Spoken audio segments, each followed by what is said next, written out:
Evening family কেমন আছেন? আশা করি আপনারা সকলেই ভালো আছেন। তো আজকে আমি এসে গেছি জোরহাটে first departmental store in north east, Dass and co. 1865 এ কনস্ট্রাকশন হয়েছিল দস অ্যান্ড কো, তারপর 1910 এ এস্টাবলিশ হয়েছিল। আছে এই বিল্ডিং তৈরি করার জন্য কলকাতা থেকে আনা হয়েছিল ওয়ার্কার্সদের। Look like a Victoria style. তো জোরহাটে অনেক হিস্টোরি আছে, কিন্তু দস অ্যান্ড কো তার মধ্যে জোরহাটিয়ানদের এক গৌরব। Mr. Jitendra Kumar Das was one of the first Indian member of Jorhat Gymkhana Club. মাত্র প্রভাবশালী ইন্ডিয়ান ব্যক্তি যিনি ব্রিটিশ আমলে জিমখানা ক্লাবের মেম্বার ছিলেন। বলতে গেলে আমাদের জন্য কম গৌরব না।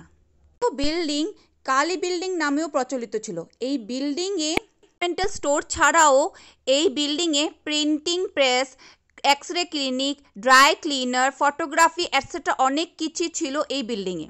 বলতে গেলে এক কথায় টোটাল সলিউশন। সে এক জায়গায় 100 বছর আগের কথা, সেই ভাবা যায়। কাঁধে কাঁধ মিলিয়ে ব্রিটিশদের সাথে মেম্বারশিপ নিয়ে চলাটা কম বড় কথা না।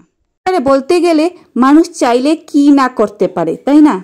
চলুন আজকের জন্য এটুকুনি। ভালো থাকবেন, ভালো রাখবেন। আর হ্যাঁ, যদি আমার ভিডিওটা ভালো লাগে তাহলে একটা লাইক দিয়ে শেয়ার দিয়ে পাশে থাকবেন। আপনারা যদি আমাকে ভালোবাসা দেন তাহলে আমি নতুন নতুন ইন্টারেস্টিং ভিডিও আনতে আরও আগ্রহী হব। তো টেক কেয়ার, বাই।